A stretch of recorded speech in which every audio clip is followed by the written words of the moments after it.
yeah, I mean, it's been, I put out a long lens post today, just a reflection on January 23. It was just a little bit of self reflection and momentum. Everybody has that January pump where they're like, oh, New Year's resolutions and all the big You things. come And strong out the gate. Yep. yeah, so it's good to, in January, in February, look back and be like, all right, like, how is my momentum? How am I going? Like, it doesn't mean you have to be going at the same pace you were necessarily, but as long as you haven't given up or, uh, or even like lost sight of the goal so quickly. Maybe you didn't give Sure. up, but you're already like doing it wrong. You're looking the wrong direction or something, you If you know? started at 100% in January and you've been sprinting since the start, yeah, it's time to just make sure you're on the right path, you're headed in the right direction, and you're going at Right. sustainable speed. Well, and that's the other part is that you come out. So I think a lot of the reason you fail at the things that you resolve to do in the new year is because you start off running fast and you're like, I'm going to do this thing. And the Exactly. bottom line is that pace is unsustainable. Yep. Um, so the reality is that by this time, the reason everybody's burnt out is because they've been going at an unsustainable rate. And this is actually the point where you actually hopefully have by now realized like, oh yeah, I've got time ahead of me. I came out of the gate strong, and but now I can afford to slow my pace to a 75-80% jog instead of a 100% run, because I'm not going to be able to sustain this 100% run. I'd heard a thing once that you should focus on giving 85%, because if you focus on giving 85%, your brain is consciously not trying to burn out, but you're probably still gonna overshoot what you think 85% actually is. That's So interesting. it's a safe, like, mental position to be in where you're still pushing, but you're not burning out. Interesting. Yeah, I like that. um from this place of, crypto is a financial tool that wants to change the world. And I feel like creators is the having artists and creators come into this world is obviously, it was the big last wave. Like, it's what made 2021, and now, it made 20 and 21 the bull market, obviously. Like, NFTs and the creators that came into the space were the next influx of people.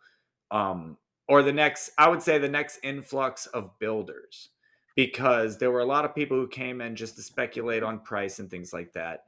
But I think the people who stayed are the artists and the content creators. And I would argue that that is actually a sign of a healthy market, because in the beginning of any market you're going to have the people who just do the thing that, and if it's the internet, or building the internet or building TV, it's obviously very boring and science based in the beginning. But then, like, once artists and creators and songwriters get into this thing, now you can bring normies in, because most people don't get into things until there's something cool there that they want.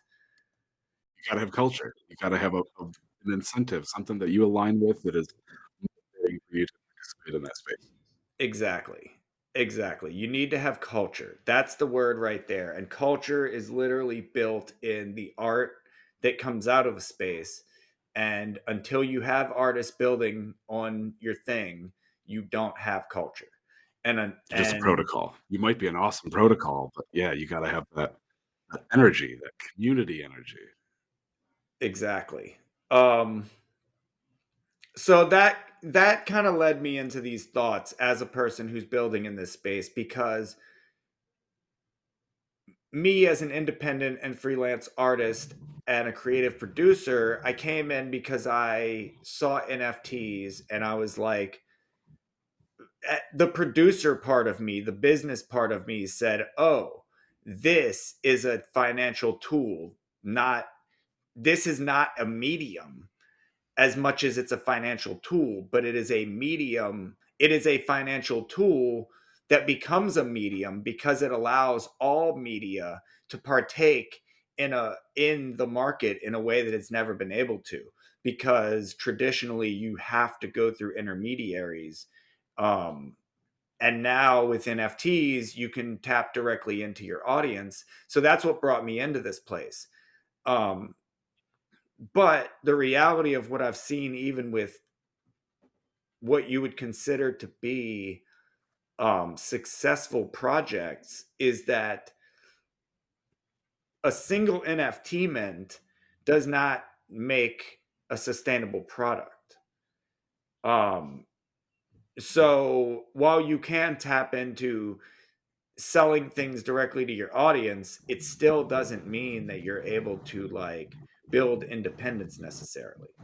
It still may be that this is just a windfall, and that regardless, the price of an NFT floor doesn't demark the success of the artist.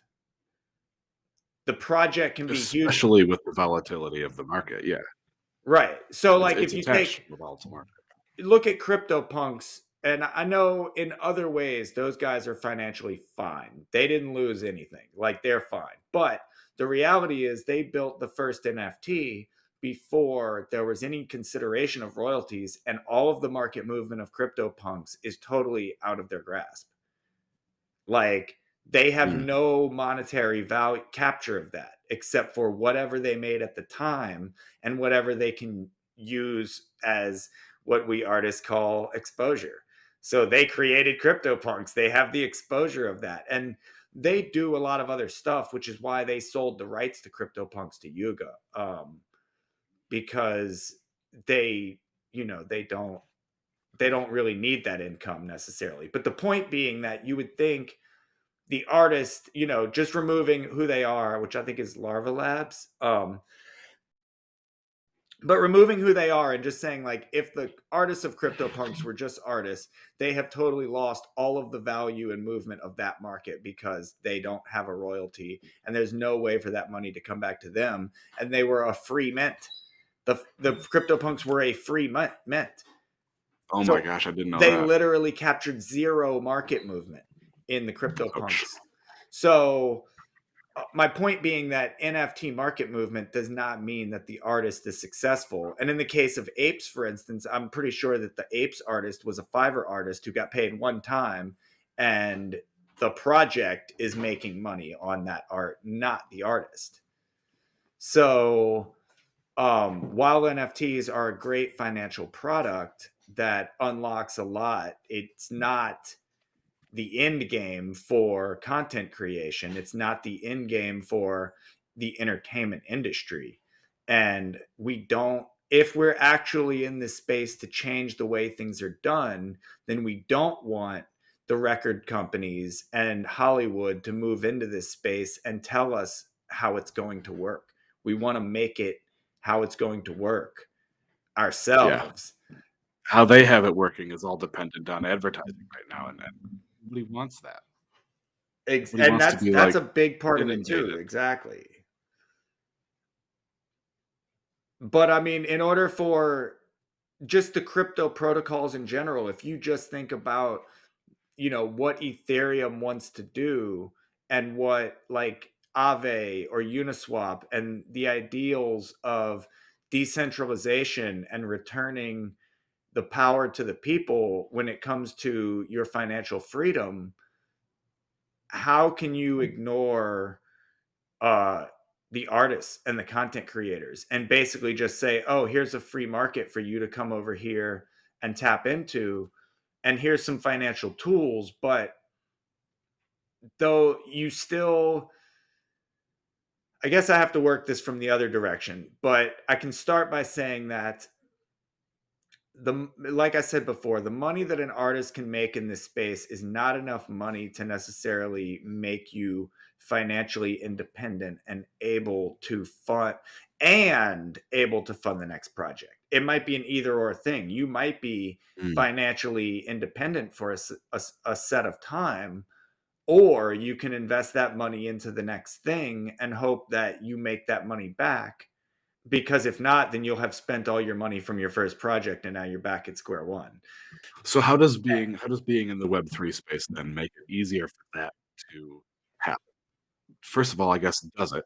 Can we use Web3 tools as they exist currently to provide more value in that way? Can we make it so that the incentives are better aligned and the middlemen are removed? I say yes. And the way I'm gonna, we've actually started this from a very different perspective than I originally thought we would, but it's good because, that's part of the reason I haven't published anything about this. I've been thinking and writing a lot, but there's so many layers to this onion that I go all over the place with it. And it's hard to anyway, let's think about Hollywood. Why is Hollywood so successful? Why do we think of Hollywood as the pinnacle of movie making? Like, movies can be made anywhere, especially now, but we still think of Hollywood as the Mount Olympus of film. And the reason Hollywood has that success is because they made their creators, their artists, their directors into gods.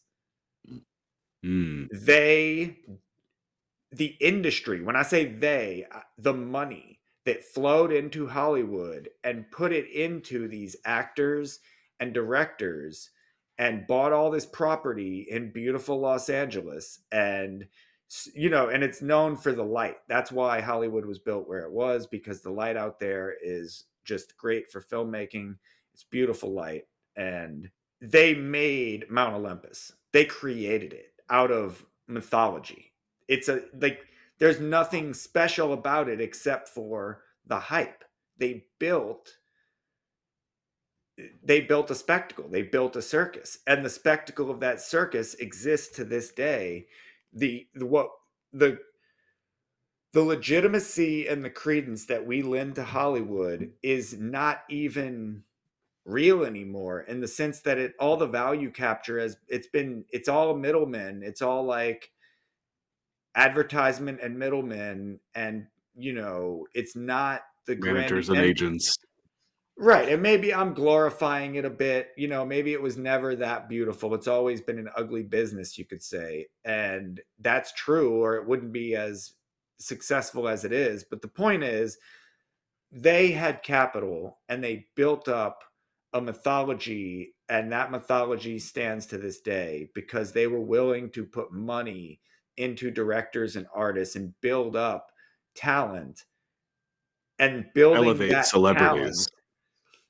building that talent and made the producers, the networks, the things that actually owned the picks and axes and the rails that you do everything on, made exponentially more money than the creators, Mm. because they were able to capture other forms of value that the creators weren't able to capture. And that's when you're getting into a whole ugly side of business and whether or not things happened. Obviously, we wouldn't want to see that recreated on the blockchain. But the point being that the power of large pools of capital can create this mythology, can create this thing, um, a legitimacy and an authority that stands to this day, because they were relentless and they built the thing and they built it bigger and better than anybody else. And it's entertainment, it's culture. It literally, think about how many movies are literally about Los Angeles. Like, you know what I mean? Like, it's such a mythology that so many movies are literally called LA movies. That's what they are. They're movies made about LA. They're made about life in LA. They're just like, and they've done it with New York. There's lots of New York things, and there's lots of, there was a time when there was a Hollywood South in New Orleans, and, they tried to do that. But the point is that, like, that mythology that they've built up is because of the capital and the business model. And I think that in order for Web3 protocols to get this same level, like if they want to change the world of financial tools, they're going to have to do it by building a mythology of creators and artists that steal the mind of the people from the other thing. And that would be the other thing being the middlemen and the abusive systems that be in which artists can't survive, or you know in a lot of ways, bringing it to lens and social media, web 2 social media can't even compete with Hollywood. Instagram, YouTube, Snapchat, TikTok, none of these things can compete with the quality of content, not because of the medium, but because of the advertisement model. And you can't, Mm. you can't, I guess it's not that you can't, but why would you? If you were a producer, why would you pay a bunch of money to make a high quality production on Instagram or YouTube where you can't control what gets seen before or after it or on top of it? You can't control the ad space. As a producer, this serves no purpose to me. Like, I'm not going to put a bunch of money into something so that you can go dump it on Instagram, and maybe you get a bunch of likes and whatever, and maybe there's ways that you can capture value through merchandise or Patreon or whatever the hell. But no producer is going to make that bet because you're not in control of the medium. And that's why Hollywood was successful. That's why the current networks are successful, because they control the medium of delivery. And That's where Web3 can stand out then, because individuals, creators own the system. They own the rails. They own their own content. they own the content, and the rails are being built. And that's kind of what it comes down to, is like, so there's a web3 solution for Twitch, there's a web3 solution there's going to be a web3 solution to Netflix, but that's not going to happen if you don't build it, which means pooling large pools of capital at creators. And not, this is the big mind shift. You can't do it by buying Hollywood. If you buy Hollywood, you're just selling people the same thing and you're trying to trick them. You actually have to build your own gods. You have to take creators Mm. in Web3 who are already doing the work, who already understand the tech, who already are value aligned, and turn those people into the next wave. And Elevate them as the celebrities of the space and create that culture. exactly. And Web3 can succeed at this, where Web2 can't, because Instagram, not only does it not care about individual creators, but no producers need to care about individual creators because, like I said, they don't control the medium. So why would they? Even on YouTube, and there are small exceptions, like the guy who did Adventure Time did an animation called Midnight Gospel that I believe was released on YouTube first. It did also come out on Netflix, but I believe it came out on YouTube first, if I'm not mistaken. But the only reason that was like, that is the exception, not the rule, to have something that's like made in that way. And the other exceptions would be like, and I don't even know if this is considered an exception, but like Kickstarter model. Like, people make films all the time that they know are just going to end up on YouTube, but these are indie films. These are self-produced or community-produced films. They're not, somebody coming in and giving you $20,000 to like make something good. And even, like when it comes to film and animation, $20,000 is like nothing. That's like a drop in the bucket. And um that's the reality of what you're competing with. What Web3 is competing with in order to change the world is not just creating open permissionless blockchains that people can store their money on, but getting everyone to do it. And the way you get everyone to do it is by having creators, by having artists, by having thought Having a leaders, by culture. Yeah. having mind share and culture. And you do that by building your own gods. And yeah, maybe you do have, you do have some big people from Hollywood make their own transition. Maybe you see someone, but it has to be real in the sense that you have to see someone say, I'm exiting the other system. If someone just dips their toe in and says, oh yeah, I work in Hollywood, I get Hollywood movies all the time, but I'm making an NFT project, no one cares. Like, good for you. You're cashing in just like anyone would. Um, There's a but couple to of brand actually Twitter accounts yelling "Wag me" at each other at the top of the market. exactly. But to say, let's say you have a successful director, like a successful artist in, Hollywood or the music industry who says, "Hey, I've made a good bit of money in this model and even I could have made more money had I not been tied to this model. And I'm going to take my own capital and invest in myself because I know I can sell a movie. I know I can sell records. I don't need your money. I have my own, and I'm going to go do my film here." That would be a true exiting of the system. Watching someone say, watching a big Hollywood director say, my next film is going to be independent and released on Ethereum or Polygon or whatever else, like, or token gated. It's going to be token gated on the 402 or Lens. And the only way you can watch my film is if you are an NFT holder, if you buy NFT tickets from me, you know. That was the deal with Stoner Cat, right? That was a token gated. It was a cartoon series that was created just for those who bought into the tokens, I thought. Something like that, Right. right? It was a gated type thing. It was That's kind of cool, and I do like that and appreciate that. But the problem for me is coming from that direction. Like, I was talking about that being a big famous person now saying I'm going to cash in on this side, but do it not just cash in, but I'm actually going to move into this territory and do it for real. Because that person is not going to have problems. Um, they're not going to have problems filling seats and selling tickets. Whereas on the smaller end, with Web3 creators as we are, I think that token gating is a bit short sighted because you're actually lowering your audience attention. You're saying, like, oh, I'm making this exclusive. It's like, dude, yeah, you might be the biggest NFT project.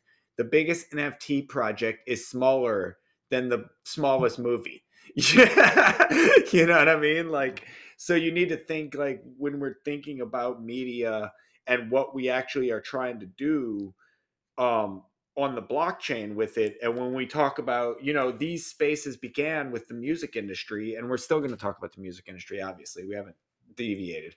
But um something we talked about early on was like, hey, are we actually going to change the music industry? Is that the goal here? Or are we just doing something on the side? Like, we need to decide hmm. that as an industry. Are we looking to disrupt the record companies? And more importantly, are we looking to disrupt traditional royalty models? Or are we just looking to recreate that or are we going to let them recreate it on the blockchain? Because if we don't create something, they will. And that's the real question we've had about the music industry. And now I'm asking that same question about film. And part of the reason I really lean into that question for film is because, especially short film, is because short film and short animations and these types of things don't have a market as is. Like, right now, the only place you can sell a short film is as part of a compilation, in a sense. Like, if there's some kind of, like, we did a short film that was HP Lovecraft themed. So we are on a DVD Blu-ray pack with a bunch of other HP Lovecraft films, and we make $2 every 3 months from that DVD being sold. Um, Cool. oh yeah, raking it in. But the point being, like, that's it. Like, how do you sell a short film? Like, maybe you get people to. I don't even know if Amazon does a lot of short films. I know like there are short film type services, but they're subscription models. So it's basically like, you're paying, like, I've got to convince you, my audience, to go pay a subscription where you're going to watch a bunch of indie films that are mostly going to be things you don't care about. And I've asked you to join it just because I'm putting my thing there. And I'm still only making $2 every 3 months if I'm lucky. Um, my point being, there is no market for these things. And it's not because people don't watch them, it's because, and this is starting from the beginning of the conversation, meaning where I should have begun, but like, there is no entertainment without advertisement currently. And Nothing I'm profitable, at least. there's almost no profitable business model around entertainment that doesn't rest on advertisement space one way or another. And the first thing you could do to argue with me on that is say, well, what about Netflix? Netflix does not make enough money on subscription fees to keep their doors open and create new content every year. That the bottom line is that they are able to make new content due to investors and other. I don't even know their whole entire like backdoor business model. Like, I was having a conversation with someone about this and they were asking me like how Netflix succeeded, and this is all very relevant. So this is also kind of a metaphor for the Web3 thing going on. But like, Netflix became Netflix because it stole the market share from Blockbuster. People were renting their movies from Blockbuster, and Netflix said, well, wait, you can just mail them back to us. And that was their original business model, was mailing DVDs. And then when it became streaming, they said, oh, we're going to show you the things you were watching on DVD. And this meant them buying content. They literally bought those movies, pennies Yeah. on the dollar in some cases, but in some cases they paid prime money to be the rights holders of a lot, or at least a temporary licensing agreement to hold these films for a certain amount of time, which is why you see things rotate in and out. And so they're buying movies, but then in the beginning they were buying a lot of movies, and then you start realizing like, well, we need content, is it cheaper to make Unique. things?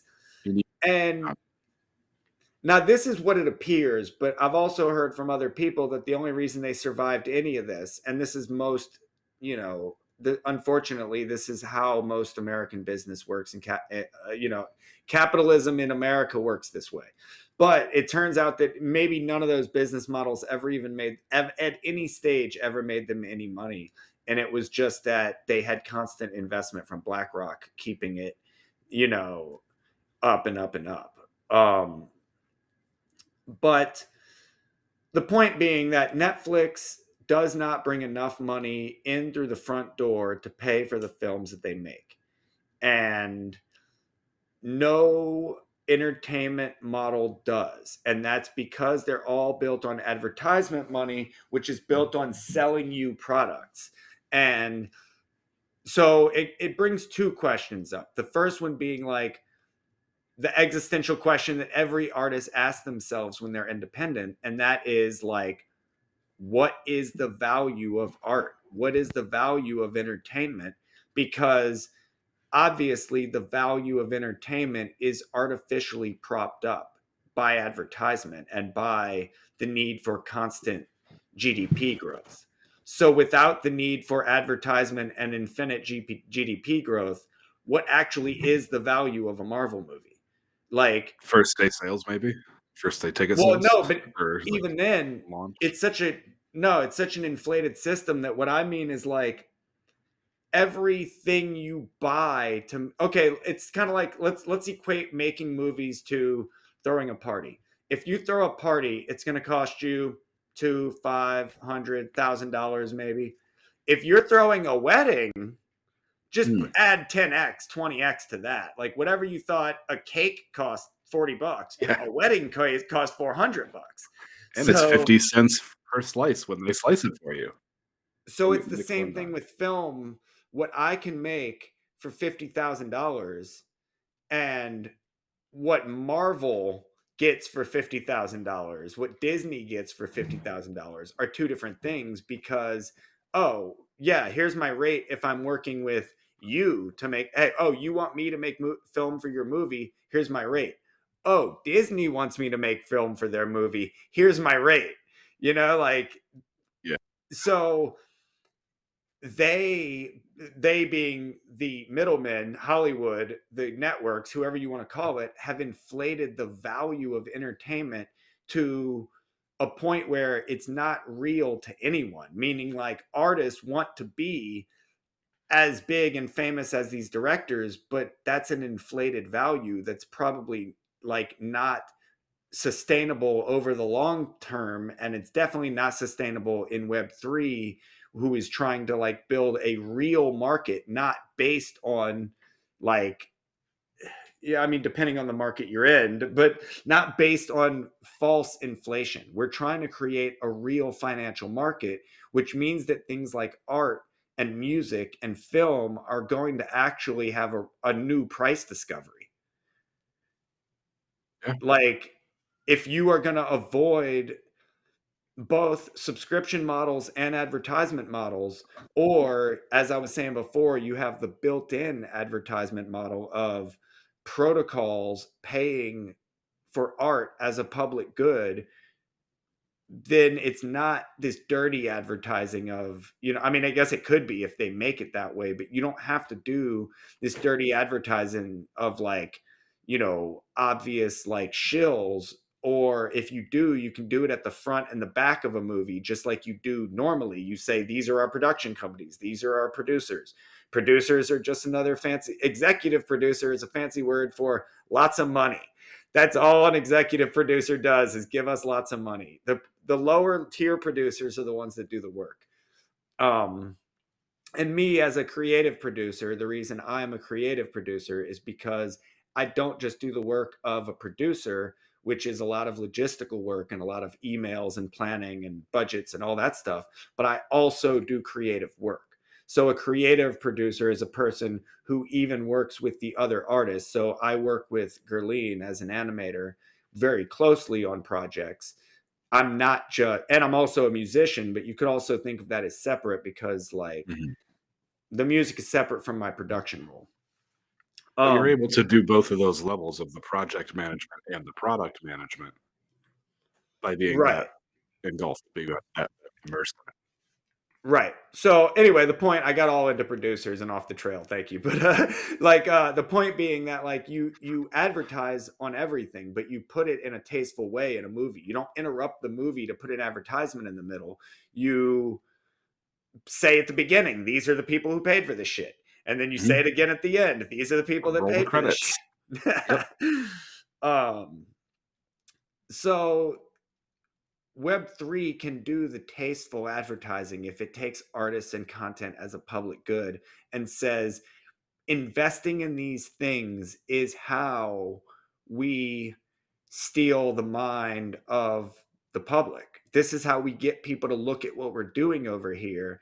And in that, we're going to have this price discovery of, well, what is the quality of a film that can be made, on a real budget and not an inflated budget, which is what I would call like most Hollywood productions, or even I would even say like record productions. What does it cost you to make an album? These are inflated things because if I want to get Drake on my song, well, it's $50,000 for what? 4 bars? Like I'm literally gonna pay somebody like, are 4 bars worth $50,000? And it's like, oh yeah, because if you get Drake on your song, you're gonna get a million listeners. Why? Because they're putting it out on all of these airwaves paid by advertisers. It is not Drake who holds the value. It is the networks that are. It is Drake's popularity that you're riding on the waves of the network, and that's why you pay the $50,000 for the mind share. So even more importantly from this You're process gonna pay is that more the than artist $50,000. I'm lowballing Drake, by the way. oh, I'm sure. Well, I think it's important to note that the artist, the creator in these situations is able to recapture more than they would by going this route rather than going through like a traditional Hollywood or music industry. And The that's part of creator the gets point. more of their creation's value. That's part of the point is that the tying this together is that there's not enough value in the audience to support the quality. Okay, let me reconnect this. All right, so the quality of films that we expect are based on inflated value. So we can't go backwards in the sense that you're not going to be happy with lower quality films. You're going to want things that are of a similar, a comparable, able to compete with Hollywood films.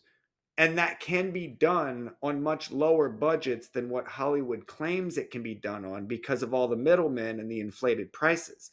So, but you can't create those types of products purely based on your audience. The Right. audience will not put enough money into anything. And that's because we expect our subscriptions to be $10 for Infinity. We want $10 on Spotify, Infinity Music, $10 on Netflix, Infinity Films, except my show that I want to watch is also the one I want to watch is on Amazon. So now I'm paying you $10. And the other one I want to watch is on Disney. So now I'm paying you $10. But the point being that, like, and we're right back at cable again. But Yeah. um but the point being that, like, the subscription models don't support the level of content an audience expects. And since we can't walk back the level of content, we need to be able to have Web3 protocols step up and put capital to create a comparable level of content. But we also need to do it with Web3 artists who don't have an inflated sense of budget.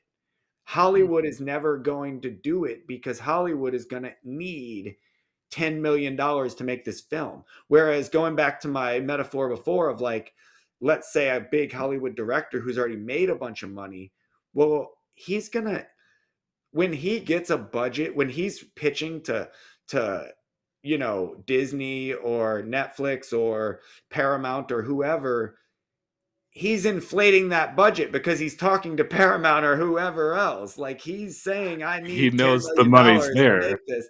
Well, and it's also because the actors and the actresses are inflated. Like, Mm. so oh, I need $10 million because I'm giving five of it to Angelina, like, like, Well, so, that's but, and that's the reality is, like, to relate this to, to animation budgets, like, that is the reality is an episode of Family Guy costs 1.5 million to $2 million, and per half of it episode? per episode, and half of it goes Yikes. to the actors. Half of it, And and those are that's not voice actors.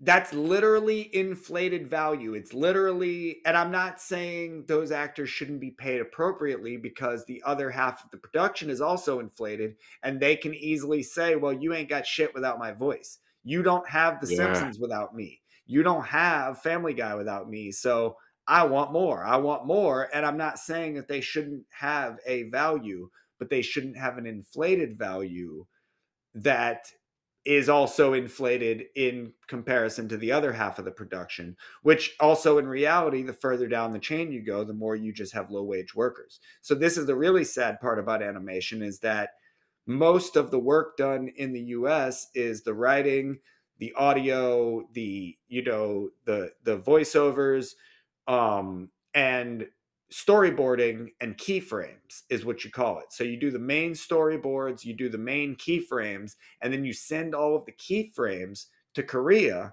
and you get them to do it for, like, pennies on the dollar because you can't afford American animators, or you don't want to pay American animators a fair wage. So you send it to another country where they do all the in betweens. The keyframes are the key stops, and in between is what they do.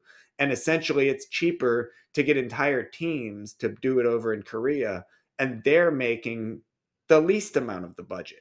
So this is what I mean, where an episode of Family Guy is $2 million, totally inflated. Like, and in a way you can actually compare this is if you compare it to the anime market. Um, an anime episode for a half hour of an anime, which you could argue is better quality than a United States, an American, animation. You could argue they look better, regardless of whether you like the stories and the style. Like, they look better than Family Guy. Like, let's just be honest about the artwork is like worlds better in most cases. Um, they can make an episode for like 75K. Why is that? Because they don't have the Hollywood, they don't have the inflated prices. They're doing the animation locally, where they're actually paying, the local wage, and those animators are being paid. I guess you could, I mean, there's been a lot of controversy around that, where, anywhere you look, animation is considered a slave labor. Unfortunately, like, it's very, it's not like, diamond mines or anything like that. Let's not, inflate it, but it's like these large rooms of people who are easily replaceable, working for like whatever, and just happy to be here because here's my Just chance for Cartoon jobs. Network. Yeah. Right. Here's my chance with Disney. So, and all I do is paint lamps, and that's your life. Like, when you work in an animation assembly line, you literally do one thing, and that's your job. I paint lamps. The lamps come through, and I have to add the lamps. Like, and if you're like a colorist, for instance, there's no creativity. It's color by numbers. Here's your color palette. This is the color everything's supposed to be. Color Color it. Hey, it. that's a job I would not mind. I really enjoy coloring stuff, so I could do that one. um Can't come up with the anyway. shapes, but I can color it in. So wait, let's get this back on track. Where am I going with this? Um We wanna get Web 2 normies into the Web 3 space because it's better yes, for Web 3 and it's budgets. better for the creators. Yes, so where we were going with this is the budget aspect. So the reality is that the budgets of Hollywood are inflated, but the quality of Hollywood is possible on lower budgets if Mhm.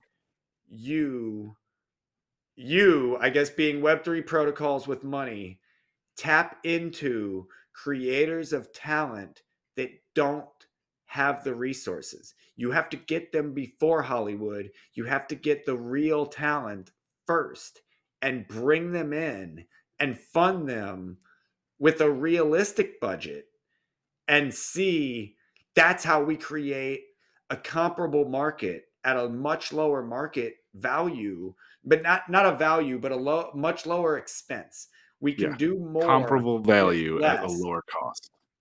Exactly. And now you create the Rick and Morty of Web3. You create the Simpsons of Web3. You have the first big director of Web3 drop a movie that is better than a Disney show.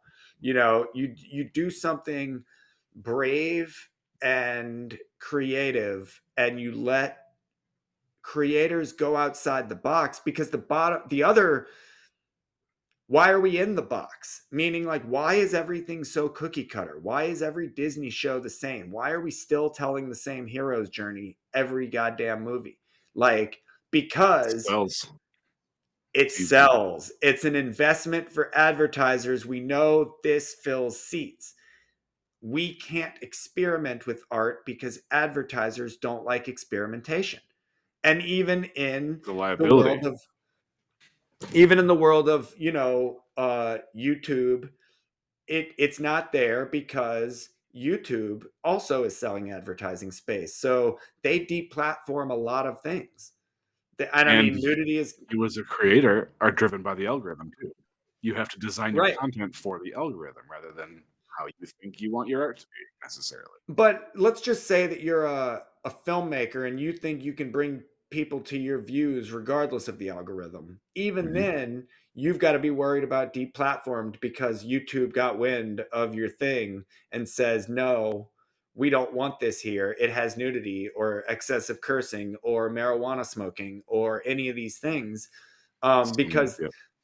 these are things they already deplatform. Like a lot of people don't realize this, but all marijuana channels on YouTube are deplatformed. They are not able to be not deplatformed. They're not able to be Demonetized. monetized. They're demonetized. Yes. So if you're a content creator who talks about growing marijuana or anything else marijuana related, you cannot make money because advertisers don't want to be associated with you. So we do still have to deal with that in the sense that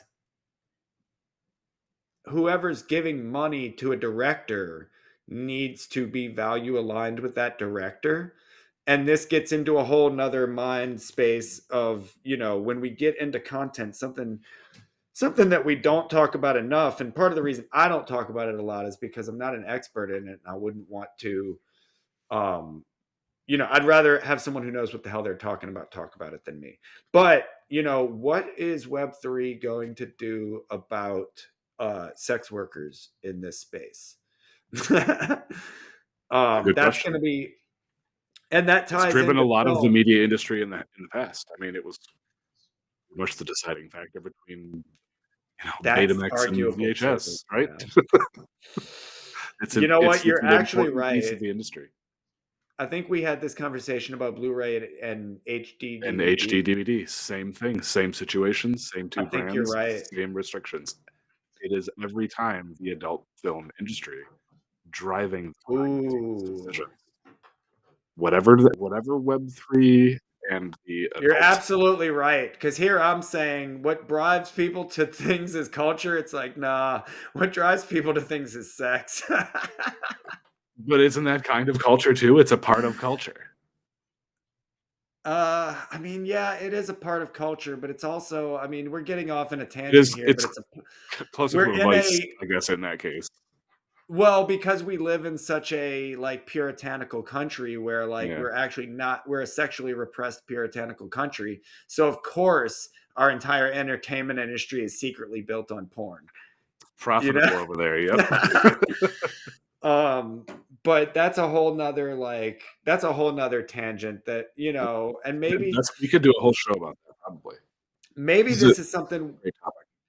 this is actually something we should bring some people in, especially some women in to talk about, because I feel like With as two yeah, dudes we should definitely not be the ones leading the conversation on sex workers. um but but it's an I interesting think that conversation to bring up to be had. yes, and it's definitely an interesting side thing as to like how everything that I'm saying. Is there a side, maybe the aside here is that like there's an alternate movement that needs to be happening with sex workers and the acceptance of sex workers on blockchain platforms, because um that might actually bring in a lot of the capital needed to bring in things that would be considered more appropriate, I guess. But anyway, the reason we got into this talk about that specifically is because people are going to make films with nudity and violence and other things. And when we get into this idea of censorship resistant, now you get into the whole thing of offending people and, people coming to this space just to be abusive and things like that. So there's definitely things to consider. Um, but we are also, as we were talking about before, we're trying to do something new. So we need to think, we're going to be rethinking everything here. We're going to be rethinking marketing, IP, um, royalties and all these things. Everything we're building right now, the financial tools of the entertainment industry on Web3 are skeuomorphic to what we expect and what we already have. So we need to be thinking about what is non-skeuomorphic, what is the Like, next phase, what is what better? can we build that looks totally different that couldn't have been built before. And I think that that also brings us to new tiers of creativity, because when we leave that space of having to appease the advertisers, what new stories can be told? What new music can be explored? Why we can suddenly leave every structure we've been told sells, because guess what? Like, we can explore new things and see if that sells. And you know what I mean? Like, we do still have to, and I think a lot of people forget about this in all forms of medium, especially when you get into lens and you leave the algorithms. You do still have to appease your audience.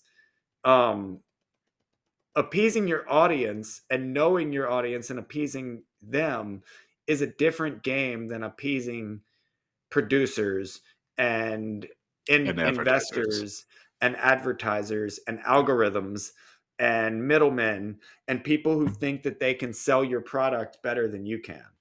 And we got about 3 minutes left. It's been a great conversation and episode. Yeah, yeah. A lot of good topics here that we can unpack later even. It was a good Right. one. I'm gonna have to go back and, compare this with the things I've been writing, take some more notes. We definitely went into some things I haven't written about and thought about. Um, and I definitely think that I would like to bring in some people with the sex worker conversation. We need to open that up. I think that's another thing too, is like, I don't think people are brave about these things. How many I sex workers remember even know these tools are here? You know?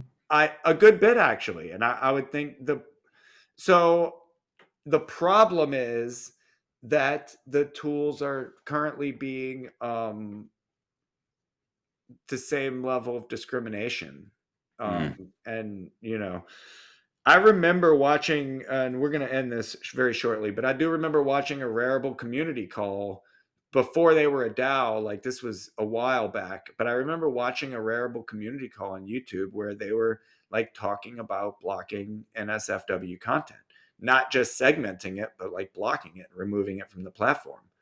And so it does, there's definitely things to be figured out on all those ends with NSFW, IP, marketing. The face of marketing is going to change in Web3, because marketing is considered the same thing as advertisement, but it's not. Your content sells itself now. You have to Right. sell your content by its Marketing is content. when you have a product that you need to get into the eyes of people. And advertising is literally when somebody's piggybacking on somebody else's thing to just say, buy my stuff. Obviously there's a big overlap, and like a marketer created that ad, but even that marketer's Marketing is so creativity much more is very encompassing than just advertising. Advertising is just one slice of the true. marketing spectrum. And branding is the other part of that. And it's why I think that Web3 protocols like Aavegotchi, Lens, Aave, Uniswap, aligning with creators that are on brand, is going to be the next unlock to that culture. Like, obviously, you're going to want to work with musicians and filmmakers that are value aligned, and that's what we're doing here with these blockchains. Is we're building digital nation states, right? So Yeah. digital nation states need movie theaters. Damn it! I love that. That's a great closing point there. I like that. Hell yes. I appreciate Daydreamy for coming out here. It is a new time slot. It was the first time, so I'm not surprised we didn't get any people here. Maybe it's not a good time slot. Maybe we move it around. Hey, Anybody this is worked. welcome to I think it tell worked us. great for us though. I Smooth felt at good. least. Yeah, I felt good doing this. And then, yeah, we'll see you tomorrow at From A to Z and Zombie Time. And yeah, appreciate you. Have a good one, friends.